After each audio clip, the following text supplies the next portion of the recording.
Hello friends, स्वागत है आप सबका हमारे YouTube channel green education and reasoning hub पर।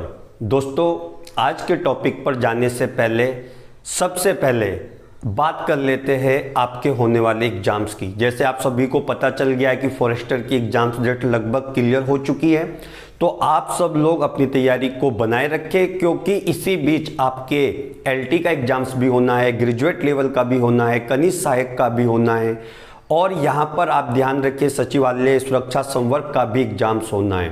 तो अब सारे एग्जाम्स एक साथ हो जाएंगे और फॉरेस्ट जो गार्ड के रिजल्ट आया था, जो बच्चे उसमें सिलेक्ट हुए थे, उनका फिजिकल भी अभी होना है। तो ये सब अब एक साथ होगा, तो आप बड़े कंफ्यूज हो जाएंगे कि सर सारे एग्जाम्स एक साथ आ गए, हम लोग कैसे तैयारी करें। घबराने की कोई भी ज़रूरत नहीं है। आप लोग अपनी तैयारी को बड़े सही तरीके से और संयम तरीके से करें। जैसे जैसे एग्जाम्स की डेट आ रही है उसी हिसाब से अपने पढ़ाई का शेड्यूल, टाइम शेड्यूल आप लोग बना लें, और जो भी एग्जाम्स के फॉर्म आप लोगों ने फिल किए हैं वो आपको देने, कोई भी एग्जाम्स आपने छोड़ना नहीं है। ठीक है दोस्तों, चलिए फिर आप सबको शुभकामनाएं आपके एग्जाम्स की डेट आने की। और हम बात करते हैं अपने टॉपिक की। आइए देखिए, आज हम अपना टॉपिक करेंगे अभाज्य संख्याएं, यानी संख्या पद्धति में जो हमारा टॉपिक चल रहा है उसके अंतर्गत आज हम अभाज्य संख्याओं की बात करते हैं। यहाँ पर लोक सेवा आयोग उत्तराखंड और यूपीएससी एक डायरेक्ट क्वेश्चन बना लेता है कभी कभी कि भाई 1 से लेकर 100 तक के मध्य टोटल कितनी अभाज्य संख्याएं पाई जाती है। तो सबसे पहले मैं अभाज्य संख्याओं को क्लियर कर देता हूं कि जो आपका प्राइम नंबर है वो क्या होता है। प्राइम नंबर, देखिए प्राइम नंबर क्या होते हैं, वह संख्या जो केवल अपने नंबर से, यानी खुद से, जैसे एग्जांपल के तौर पे मैंने 3 ले लिया, तो 3 का कोई और गुणनखंड नहीं है, किसी और संख्या से डिवाइड नहीं होती, या तो सिर्फ अपने नंबर से या केवल 1 से, तो उन संख्याओं को अभाज्य संख्याएं कहते हैं जो केवल 1 और अपने ही नंबर से डिवाइड होती है। अब मैंने यहां पर आपको कहा 3 आपकी जो है अभाज्य संख्या है, लेकिन क्या 9 अभाज्य संख्याएं होगी या 9 अभाज्य संख्या होगी? बिल्कुल नहीं होगी, क्योंकि 9 विषम तो है, 1 से भी भाग हो जाएगी, लेकिन ये 3 से भी डिवाइड होती है, इसलिए ये आपकी अभाज्य संख्या नहीं होगी। केवल आपकी अभाज्य संख्या यहां पर 3 मानी जाएगी। तो सामान्य मतलब क्या हो गया, जो संख्या अपने ही नंबर से और 1 से भाग होती है उसको हम यहां पर अभाज्य संख्या या प्राइम नंबर कहते हैं। अब आइए देखिए, 1 से 10 के मध्य में टोटल 4 अभाज्य संख्याएं मिलती है, 2, 3, 5, 7 मैंने लिखी है, आप देख लीजिए। 11 से 20 के मिडिल में 11 हो गया, 13 हो गया, 17 हो गया, 19 हो गया। 21 के और 30 के मिडिल में 23 और 29। 31 से 40 के मिडिल में 31 और 37 क्लियर आपको दिखाई दे रहा होगा। 41 से 50 के मध्य में 41, 43, 47। 51 से 60 के मध्य में 53, 59, 61 से 70 के मध्य में 61, 67, 71 से 80 में 71, 73 और 79, 81 से 90 में 83, 89 और 91 से 100 में 97। यहाँ पर केवल एक संख्या यानी सबसे आखिरी में, बाकी 2, 3, 4 का आपका ग्रुप ऊपर से चल रहा है, लेकिन लास्ट में आकर के आप देखेंगे 91 से 100 के मिडिल में केवल एक ही संख्या पाई जाती है, 97। तो डायरेक्टली क्वेश्चंस क्या है कि या तो किसी ग्रुप को पूछ ले कि भाई 1 से 100 के मध्य टोटल कितनी अभाज्य संख्या है, या किसी एक सिंगल ग्रुप का पूछ ले कि भाई 31 से 40 के मध्य में, या कह देगा कि 51 से लेके 100 के मध्य में। तो ये आपको देखना है क्लियर। आप देख लेते हैं, यहां पर देखिए, यहां पर टोटल 4 आ गई, इसमें भी आपकी 4 है, ये देख लीजिए। यहां पर आपकी 2 है, यहां पर भी आपकी 2 है, क्लियर है। यहां पर देख लेते 3 हो गई, ठीक है। आगे देख लेते हैं 51 से 60 के मध्य में, यहां पर भी आपकी 2 आ गई, यहां पर आपकी फिर से 2 है, देखते रहे। यहां पर 3 है और यहां पर आपकी 2 है और लास्ट में बिल्कुल आपकी 1 है। देखिए, तो ये टोटल 1 से 100 के अंक के मध्य यानी 1 to 100 के मिडिल में टोटल कितनी प्राइम्स नंबर हमको मिल रहे हैं। तो ये प्राइम नंबर्स यहां पर है। तो देखिए 4, 4, 8, 2, 10, 2, 12, 3, 15, 2, 17, 2, 19, 3, 22, 224 और 125, तो यानी आपका 25 संख्याएं टोटल पाई जाती है। अब देखिए अगर ये एग्जाम्स में आ जाए तो वहां पर लिखना, अब लिखते रहेंगे, अगर हमको क्लियर नहीं है कि भाई 1 से 10 और 10 से 20 के, तो टोटल आपको सर्च करनी पड़ेगी। तो अगर डायरेक्टली क्वेश्चन आ गया कि 1 to 100 टोटल कितनी के मिडिल में टोटल कितनी अभाज्य संख्या मिलती है, तो डेफिनेटली आप डायरेक्टली लिख सकते हैं कि भाई 25 है। और अगर वहां से वो 51 से 60 100 के मध्य में पूछ ले या 1 से आपका जो 50 तक पूछ ले, तो ये भी क्लियर हो जाएगा। आप देख सकते हैं 4, 4, 8 to 10 to 12 और 3, 15, यानी 1 से लेके 50 तक टोटल 15 है। 15 ये 1 to 50 है, ठीक है। और फिर 51 से आगे देख लीजिए 2, 2 to 4, 3, 7, 2, 9 और एक 10, यहां पर केवल 10 है। कहां से? 51 से 100 के मिडिल में, ये केवल 10 है। तो इन दोनों को मिलाकर के टोटल आपकी 25 अभाज्य संख्या है, 25 प्राइम नंबर्स मिलते हैं, ठीक है। ये इतना ही टॉपिक है, इतना ही छोटा सा टॉपिक था, इसको मिटा देते, आपको समझ आ गया होगा, ठीक है। चलिए अब बढ़ते इसमें आगे। आज भाग के कुछ नियम यहां पर देखेंगे, इसको आप डायरेक्टली याद भी कर सकते हैं कि भाई 1 से 50 के मिडिल में जो है 15 जो है अभाज्य संख्या मिलती है, और 50 से 100 के मिडिल में आपकी टोटल 10 अभाज्य संख्या मिलती है। अगर दोनों को प्लस कर दे तो 25 हो जाएगा। चलिए आज भाग के नियम देखते हैं कुछ, ठीक है। डिवाइड एंड रूल देखते हैं, भाग के रूल्स, भाग के नियम, ओके। चलिए अब कोई संख्या है जो हमको दी गई होगी, हमसे पूछेगा कि भाई क्या ये संख्या किसी संख्या से डिवाइड होती है, तो उसमें सबसे पहले रूल देख लेते हैं 2 का। यानी सबसे पहले देखते हैं कि 2 से कौन कौन सी संख्या डिवाइड होती है। आप सबको पता है, यहां पर मैं एक संख्या कोई लिख देता हूं, ये मैंने कोई संख्या लिख दी, तो ये संख्या अगर 2 से डिवाइड है तो हमको 2 से डिवाइड करने के लिए इसके आखिरी अंक को देखना है। अगर इसका आखिरी अंक आपका 2 से डिवाइड हो जाता है तो ये पूरी की पूरी संख्या आपकी 2 से डिवाइड हो जाएगी। क्लियर हो गया? यानी लास्ट में 4 है, कोई भी आपका सम अंक वहां पर होना चाहिए, यानी इवन नंबर, 0 हो, 2 हो, 4 हो, 6, 8, तो आपका ये संख्या 2 से इजीली डिवाइड हो जाती है। अगला रूल देख लेते हैं 3 से। चलिए देखते हैं 3 से, देख लेते हैं। आइए यहां पर देखिए 3 से क्या रूल कहता है। 3 का रूल ये कहता है कि भाई जो आपकी संख्या दी है 1412794, इनका आपस में ऐड करना, यानी एक एक अंक को जो भी आपके सामने दिया है इनको आपस में जोड़ना है। अगर ये जोड़ने के बाद 3 से डिवाइड हो जाता है तो पूरी की पूरी संख्या डिवाइड हो जाती है। हम यहां पर प्लस कर लेते हैं, 1 और 4 5, 1 6, 2 8, 7 15 और 9 24 और 4 28, तो ये टोटल आपका 28 आ रहा है। क्या 28 3 से डिवाइड होगा? बिल्कुल नहीं होगा, इसलिए ये संख्या भी डिवाइड नहीं होगी। अब अगर इसमें मैं 2 और लिख दूं, चाहे आगे पीछे कहीं भी लगा दूं, मान लिया मैंने इधर 2 लगा दिया, अब ऐड कर लेंगे तो 28 पहले होता, 2 प्लस कर लेंगे तो ये फिर से क्या हो जाएगा? 30 हो जाएगा। और 30 होने के बाद क्या ये 3 से डिवाइड हो रहा है? बिल्कुल हो रहा है। तो ये पूरी की पूरी संख्या आपकी डिवाइड हो जाएगी। तो रूल क्या कहता है कि दी गई संख्या के अंकों को आपस में जोड़कर बाद में उसको 3 से डिवाइड कर देना है। अगर वो संख्या 3 से डिवाइड हो गई तो पूरी की पूरी संख्या आपकी 3 से डिवाइड हो जाएगी, अदरवाइज नहीं होगी। ठीक है, 2 रूल क्लियर हो गए। अगला रूल देख लेते हैं 4 से। यानी 4 से कौन कौन सी संख्या डिवाइड होती है। आइए देखिए, कोई संख्या ले लेते हैं, जैसे कि ली थी ये संख्या ली 1472698। तो इस संख्या को 4 से डिवाइड करने के लिए इसके आखिरी 2 अंकों को देखना है। यदि लास्ट के 2 डिजिट वाले अंक वो कुछ भी हो, अगर 4 से डिवाइड हो जाते हैं तो पूरी की पूरी संख्या 4 से डिवाइड होगी, अदरवाइज नहीं होगी। यहां पर चेक कर लेते हैं। ये देखिए 98 को मैं यहां पर करके दिखा रहा हूं 4 से आपको। अब ये देखिए नहीं हो रहा है, 4 2 जा 8, 1 बच गया, 18 हो गया, 4 4 जा 16, तो 2 रिमेनिंग बचेगा। तो इसका ये मीनिंग हुआ है कि अगर लास्ट की 2 डिजिट कोई शेषफल दे रही है, यानी वो 4 से पूरी पूरी डिवाइड नहीं होती, तो ये पूरी की पूरी संख्या डिवाइड नहीं होगी।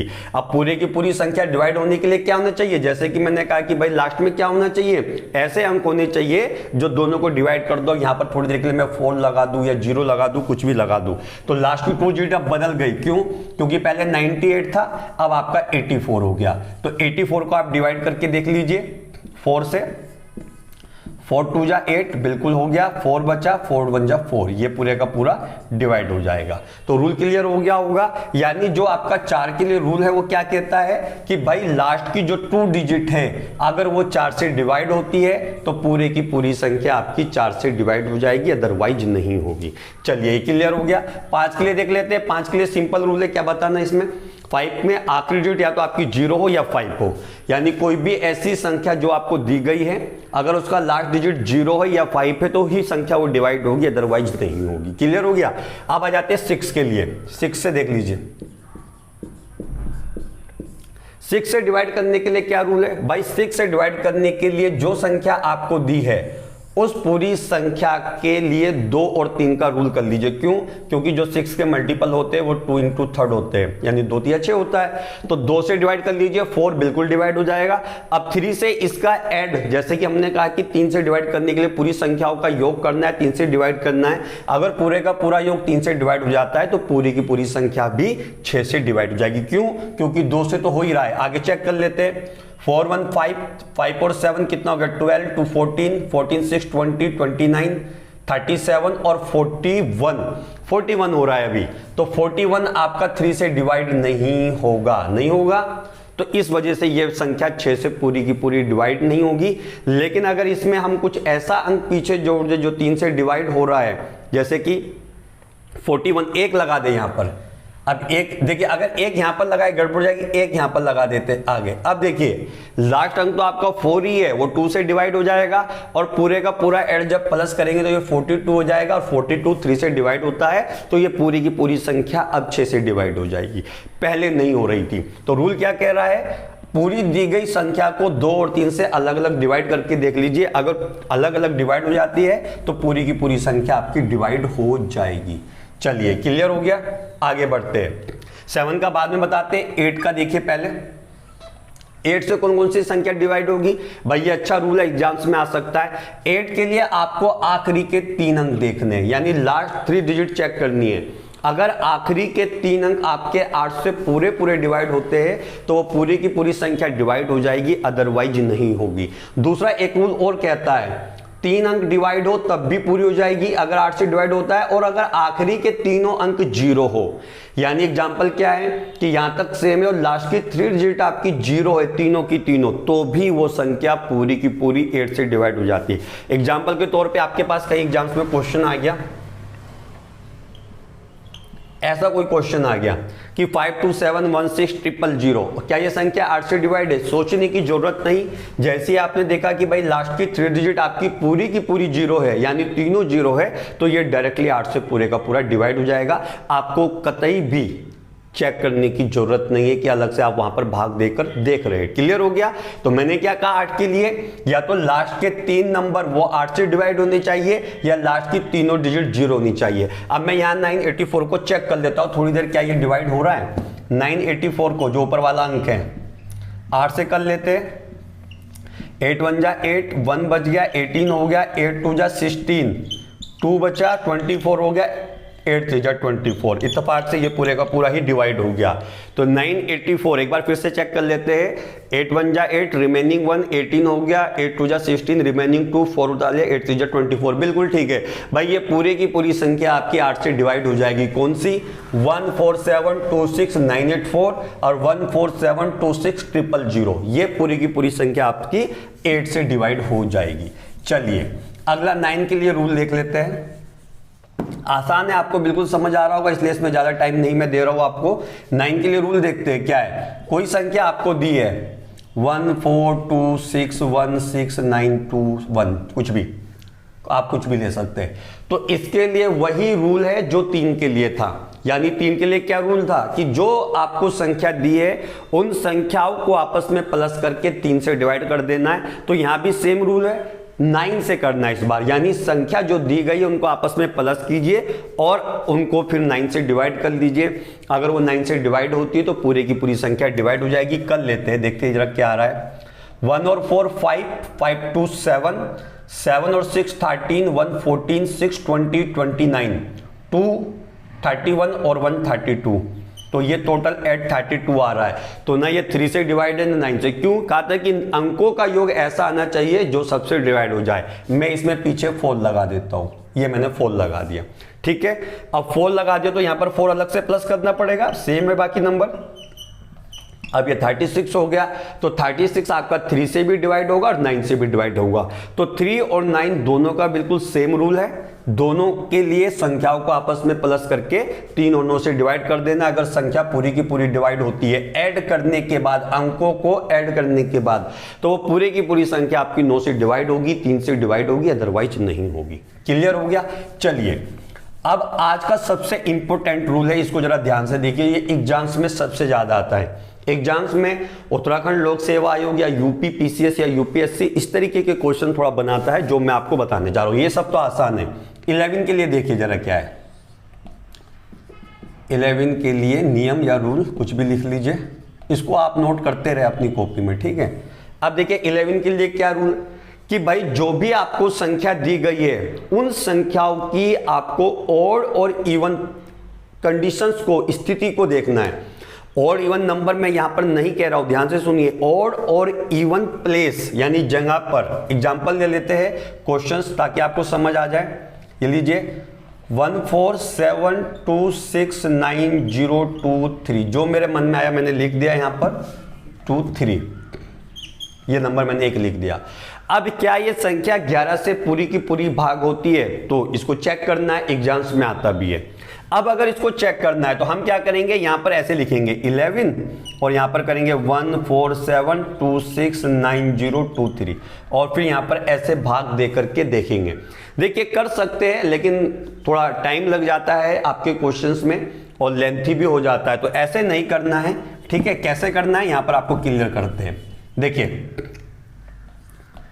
अब देखिए इसमें मैंने अभी आपको कहा कि आपको ऑड और इवन प्लेस देखने हैं, यानी अगर आपने पहला नंबर ऑड माना तो फिर इसके साथ में तीसरा लेना, यानी फर्स्ट के साथ थर्ड, थर्ड के साथ आपका कौन सा जाएगा फिफ्थ, फिफ्थ के साथ आपका 7 और 7 के साथ ये, मतलब पोजीशन कह रहा हूं, एक एक अंक छोड़ के पोजीशंस को लेना है।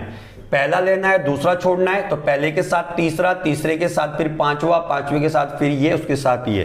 तो ये आपका विषम पोजीशन है। तो सम पोजीशन के लिए क्या करना है, ये सम पोजीशन है। नंबर नहीं कह रहा हूं मैं, पोजीशन कह रहा हूं, जगह, प्लेस, यानी आपका पहला नंबर, दूसरा नंबर, तीसरा, चौथा, पांचवा, छठा, सातवां, आठवां, नौवां, ये प्लेस हुआ है। नंबर से यहां पर मतलब नहीं है कि सम और विषम पोजीशन पे कौन कौन से आ रहे हैं। सम पोजीशन पे विषम नंबर आ सकते हैं, विषम पोजीशन पे सम नंबर आ सकते हैं, इससे कोई दिक्कत नहीं होनी चाहिए, ठीक है। तो देखिए मैंने यहां पर क्लियर किया है। अब यहां पर 2 के साथ 9 ले रहा हूं, 9 के साथ फिर ये एक छोड़ करके 2 लिया, फिर यहां पर ये लिया। अब यहां पर अंक नहीं है, अगर यहां पर कोई अंक होता तो मैं इसके साथ ही लेता। किसके साथ लेता, सम पोजीशन वाले के साथ।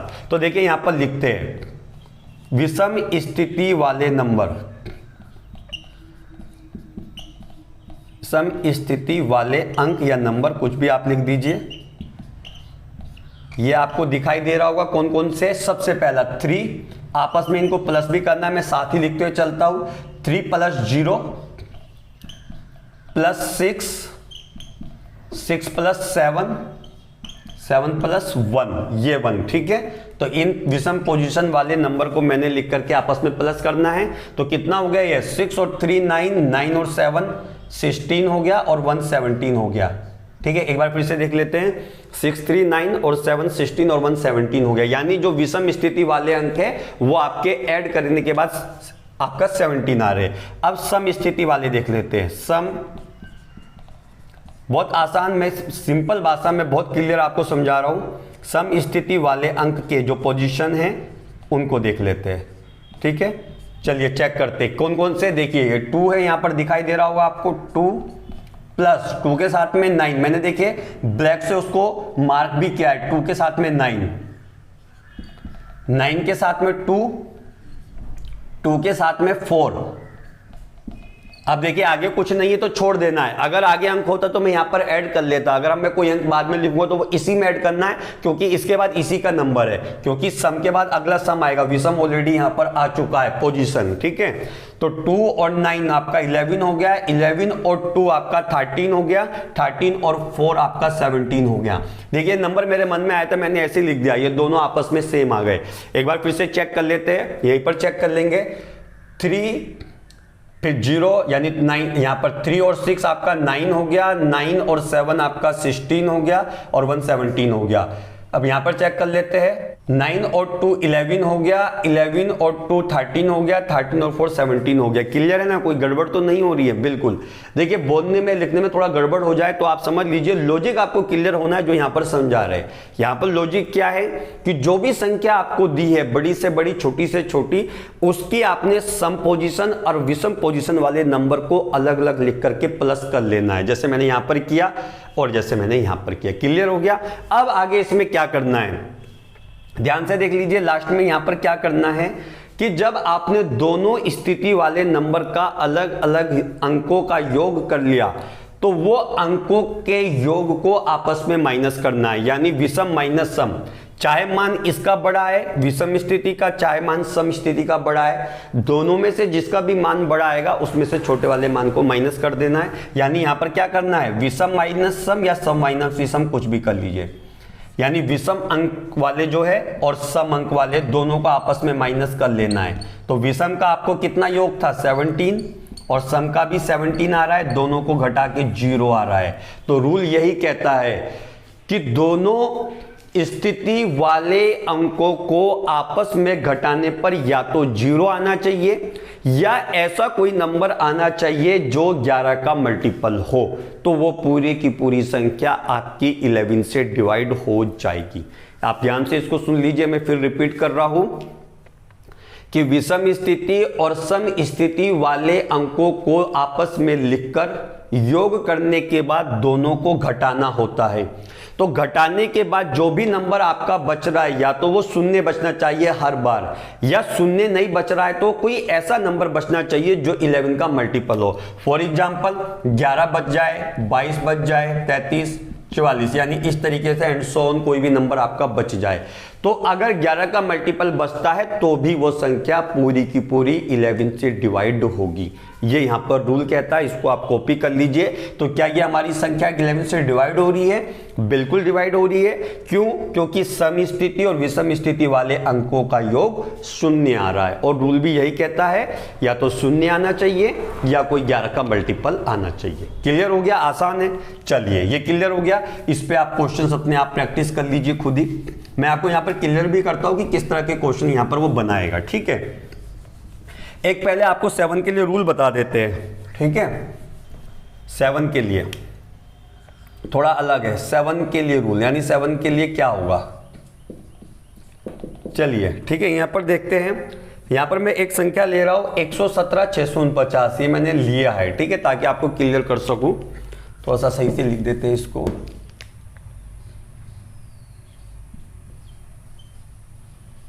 चलिए ये संख्या है। अब रूल है कि यह संख्या 7 से डिवाइड होगी और थोड़ी बड़ी भी हो सकती है। तो आपको करना क्या है, ध्यान से देख लीजिए। या तो इसको जैसे कि हम करते हैं कि 7 से डिवाइड कर लो डायरेक्टली आप लोग, नहीं तो सबसे आसान क्या है, संख्या को छोटी करने के लिए, क्योंकि संख्या आगे बड़ी भी हो सकती है, 3-4 अंक और हो सकते हैं, तब थोड़ा कैलकुलेशन मिस्टेक हो जाती है। तो इसलिए ये तरीका है। जो आपको इकाई यूनिट पर अंक दिखाई दे रहा है इस पूरे में, 7 के लिए मैं यहां पर रूल बता रहा हूं, ध्यान से देख लीजिए।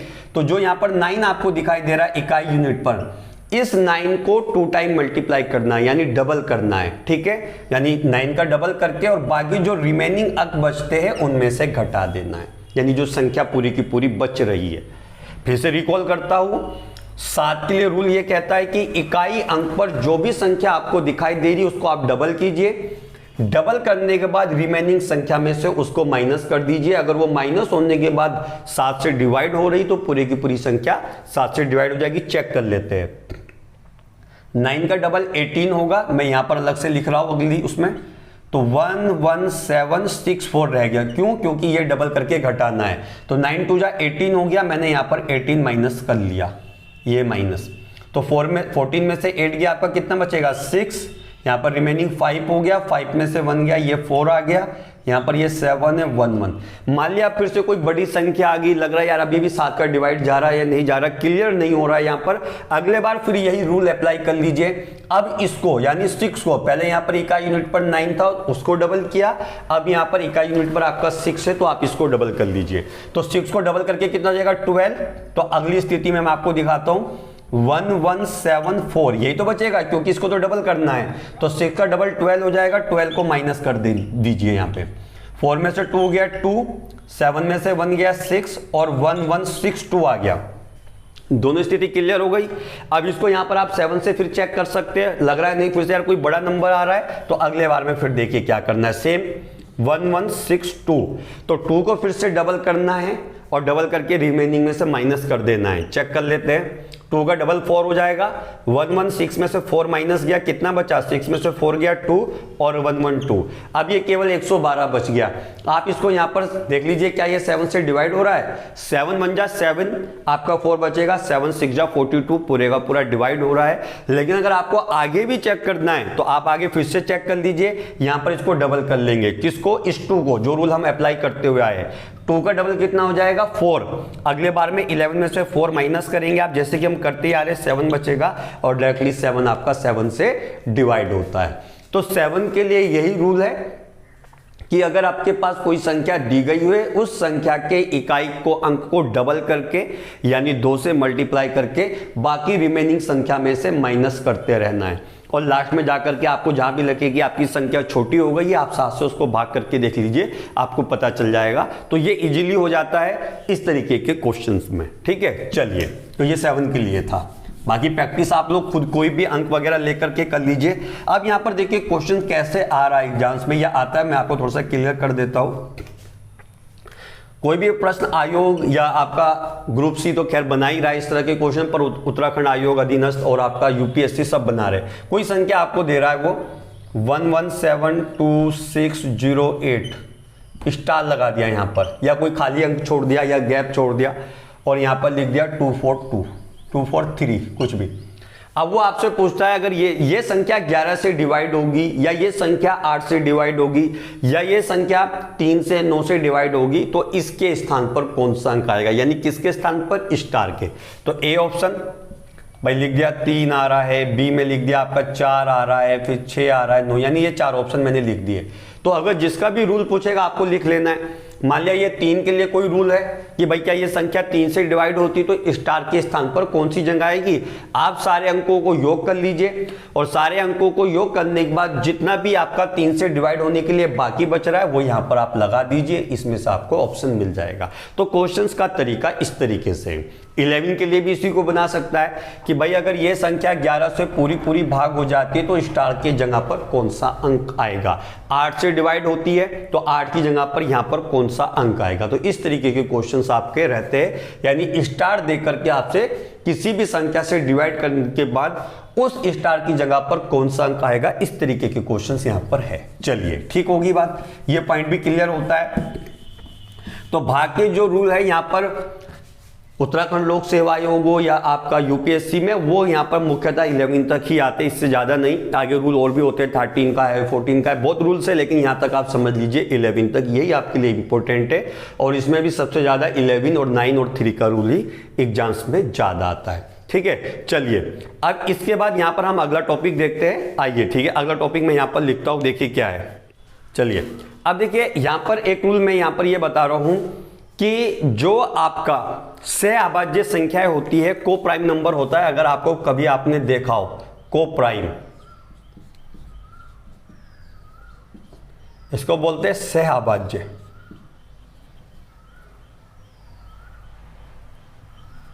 सह अभाज्य, अब ध्यान से देख लीजिए सह अभाज्य क्या है। इस पे कोई क्वेश्चन आता है, खासकर जो एलसीएम और एचसीएफ वाले क्वेश्चन है वो काफी इस पे डिपेंड करते हैं, आगे भी आएंगे जब हम कभी मैथ पढ़ेंगे। अभी तो हम रीजनिंग को लेकर चल रहे हैं, बट नंबर सिस्टम इसलिए हमने पहले ले लिया ताकि हमारा बेस जो है वो स्ट्रांग हो जाए। क्लियर है ना। तो देखिए को प्राइम सहअभाज्य संख्याएं किनको बोलते हैं, ऐसी संख्याएं जिनका महत्तम समापवर्तक 1 हो। ध्यान से समझ लीजिए, ऐसी संख्याएं जिनका महत्तम समापवर्तक यानी HCF 1 हो। HCF 1 हो। इसका ये मतलब हो गया कि वो संख्या या तो अपने आप से ही डिवाइड होती होगी या अगर कॉमन डिवाइड हो रही तो केवल एक बचता है। मैं एग्जांपल्स आपको लेकर के दिखाता हूं। एग्जांपल मैंने कहा 3 और 5। अब देखिए 3 केवल 3 से डिवाइड होता है और 5 केवल 5 से डिवाइड होता है, लेकिन ये दोनों 1 से तो डिवाइड होते हैं और 1 से तो हर संख्या डिवाइड होती है।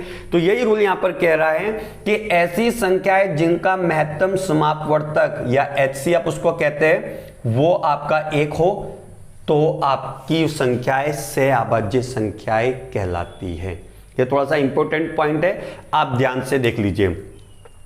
और इसमें एक अगला रूल ये कहता है कि सहअभाज्य संख्या यदि अलग अलग किसी संख्या को डिवाइड करती है, यानी कोई प्राकृतिक, बहुत इंपॉर्टेंट ये पॉइंट है और ये आपको भी जो है समझना है क्योंकि इंपॉर्टेंट है, ऐसे समझ नहीं आता, या आप बुक से पढ़ेंगे या कहीं और से तो आपको समझ नहीं आएगा। रूल ये कहता है कि सहअभाज्य संख्याएं जो है जिनका महत्तम समापवर्तक यानी 1 है, अगर ये संख्या किसी प्राकृतिक संख्या को, कोई भी आप ले लीजिए, मैं देखिए बहुत इंपॉर्टेंट पॉइंट यहां पर बता रहा हूं, ध्यान से देखिए।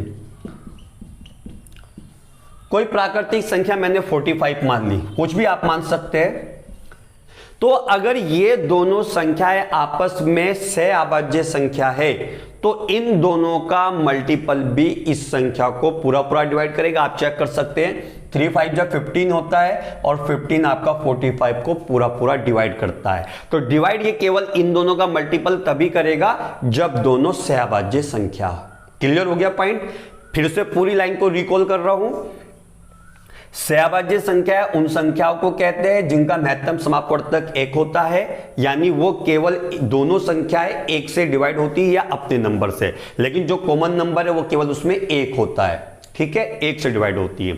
तो रूल ये कहता है कि जो सहअभाज्य संख्या है, यदि किन्हीं दो सहअभाज्य संख्याओं से कोई संख्या डिवाइड होती है, कोई प्राकृतिक संख्या भाग होती है, एग्जाम्पल के तौर पर मैंने यहां 45 माना, तो उन दोनों संख्याओं का आपस में मल्टीपल यानी गुणनखंड आपस में गुणा भी उस पूरी की संख्या को डिवाइड करेगा। यानी जो प्राकृतिक संख्या 45 थी वो a इंटू बी, जो दो संख्याएं थी उन दोनों के गुणनफल से भी डिवाइड होगी। यानी a यहां पर था और b यहां पर 5 था, तो ये दोनों भी इसको पूरे का पूरा डिवाइड करेंगे। लेकिन अगर संख्या सहअभाज्य ना हो तब क्या ऐसा पॉसिबल है कि वो संख्या डिवाइड होगी? चलो चेक कर लेते हैं इसको ताकि आपको पॉइंट क्लियर हो जाए। ठीक है, ये आपको समझ आ गया सहअभाज्य का रूल कैसे है। चलिए अब यहां पर देख लेते हैं सहअभाज्य के रूल में। मैंने कहा कि भाई एक संख्या 36, मैंने कोई प्राकृतिक संख्या मान ली, कोई प्राकृतिक संख्या नेचुरल नंबर मैंने 36 मान लिया। अब 36 आपका एक संख्या a है 4 और एक संख्या b है 6, इन दोनों से डिवाइड होता है? अलग अलग डिवाइड चेक कीजिए पहले। बिल्कुल होता है, 4 9 जा 36 होता है और 6 से 36, 6 6 जा 36, यानी दोनों से अलग अलग डिवाइड हो रहा है। तो अब क्या इन दोनों का मल्टीपल भी इसको डिवाइड करेगा? तो इन दोनों का मल्टीपल कितना होगा? 4, यानी गुणनखंड मल्टीप्लाई 4 6 जा 24, यानी a इंटू बी की मैं यहां पर बात कर रहा हूं कि a इंटू बी कितना होगा? 24 होगा। तो क्या a इंटू बी इस संख्या को डिवाइड कर रहा है? बिल्कुल नहीं कर रहा है। तो क्यों नहीं कर रहा? क्योंकि ये दोनों संख्याएं आपस में कोप्राइम नंबर नहीं है, यानी सहअभाज्य संख्या नहीं है। क्यों? क्योंकि देखिए आपके 4 के मल्टीपल में 2 इंटू 2 होता है, यानी यहां से गुणनखंड मिलेगा, और b यानी आपका 6 मानी थी, 6 में आपका 2 इंटू 3 यानी 3 आ रहा है। तो देखिए ये कॉमन नंबर आ रहा है, यानी इनका जो है कॉमन 2 आ रहा है। तो मैंने क्या कहा था कि को प्राइम नंबर के लिए महत्तम समापवर्तक 1 होना चाहिए। तो क्योंकि ये दोनों संख्या आपस में सहअभाज्य नहीं है, इसलिए इन दोनों का मल्टीपल इस संख्या को डिवाइड नहीं करेगा। लेकिन अगर ये संख्या आपस में सहअभाज्य संख्याएं होती तो ये डेफिनेटली इस संख्या को डिवाइड करती, अगर इन दोनों संख्या से अलग अलग ये संख्या डिवाइड हो रही होती। क्लियर होगी? एक और यहां पर देख लेते हैं, थोड़ा आसान मैं आपको और क्लियर कर दूं कोप्राइम नंबर पे ही। देखिए अब मैंने एक संख्या a 2 मानी, एक संख्या b मैंने 3 मानी। ठीक है, दो संख्या मान ली मैंने। अब ये दोनों संख्या 18 को क्या डिवाइड करती है? अलग अलग डिवाइड करती है, बिल्कुल करती है। 2 से 2 जो है 18 को डिवाइड करता है, 9 टाइम्स होता है। 3 भी 18 को डिवाइड करता है, 6 टाइम होता है, 3 6 18। अब क्या ये दोनों संख्याएं को प्राइम नंबर है, यानी सहअभाज्य संख्या है? बिल्कुल भाई, ये दोनों सहअभाज्य संख्या है, क्योंकि इनका महत्तम समापवर्तक दोनों का 1 है। तो अगर ये दोनों को प्राइम नंबर है तो इन दोनों का जो गुणनफल है यानी a इंटू बी, वो भी इस संख्या को डेफिनेटली डिवाइड करेगा। आप देख लीजिए a into b equal to 6 आ जाएगा, 2 इंटू 3 यानी 6, और 6 भी 18 को डिवाइड करेगा। तो ये रूल बहुत ही इंपॉर्टेंट है, एग्जाम्स में डायरेक्टली ये कथन निष्कर्ष में आता है, यदि दो संख्याएं a और b दी गई है और वो दोनों किसी प्राकृतिक संख्या को अलग अलग डिवाइड करती है और दोनों प्राकृतिक संख्याएं आपस में सहअभाज्य है, तो क्या उन दोनों का गुणनफल भी उस प्राकृतिक संख्या को पूरे का पूरा डिवाइड करेगा? तो बिल्कुल करेगा। ये बिल्कुल कथन निष्कर्ष में इस तरह के क्वेश्चंस रहते हैं जो कि यूपीएससी ज्यादा टारगेट करता है या उत्तराखंड लोक सेवा आयोग। क्लियर हो गई बात? तो ठीक है दोस्तों, आपको समझ आ रहा है? चलिए तो फिर ठीक है, ये आपका जो आज का ये टॉपिक है को प्राइम नंबर पे मैं समाप्त करता हूं। आगे फिर इसमें बाद में पढ़ेंगे। क्लियर हो गया होगा आपको, तीनों लॉजिक क्लियर हो गए। आज मैंने आपको को प्राइम बताया, आपका प्राइम नंबर्स बताए और डिवाइड एंड रूल्स के कुछ नियम बताए, तो इनको आप प्रैक्टिस में ले आइए। बाकी कल हम इसमें आगे करेंगे। अब हमारा संख्या पद्धति अगले 1-2 दिन में हमारा ये कंप्लीट हो जाएगा। हम यहाँ पर अकॉर्डिंग टू एग्जाम्स चल रहे जो यूपीएससी, यूपीपीसीएस या आपका उत्तराखंड लोक सेवा आयोग प्रश्न बनाता है, उसी प्रश्न पर हम चल रहे हैं। उसी पूरे के पूरे जो रूल्स है, जो नियम है, जो बना रहा है, जो फॉर्मेट है, उस पर हम यहाँ चल रहे हैं। तो डेफिनेटली आप इन क्वेश्चंस को प्रैक्टिस करते रहे, साथ ही साथ अपने नोट्स भी बनाते रहे। ठीक है, चलिए दोस्तों, फिर आज के लिए इतना ही। धन्यवाद, मिलते हैं कल फिर। ओके।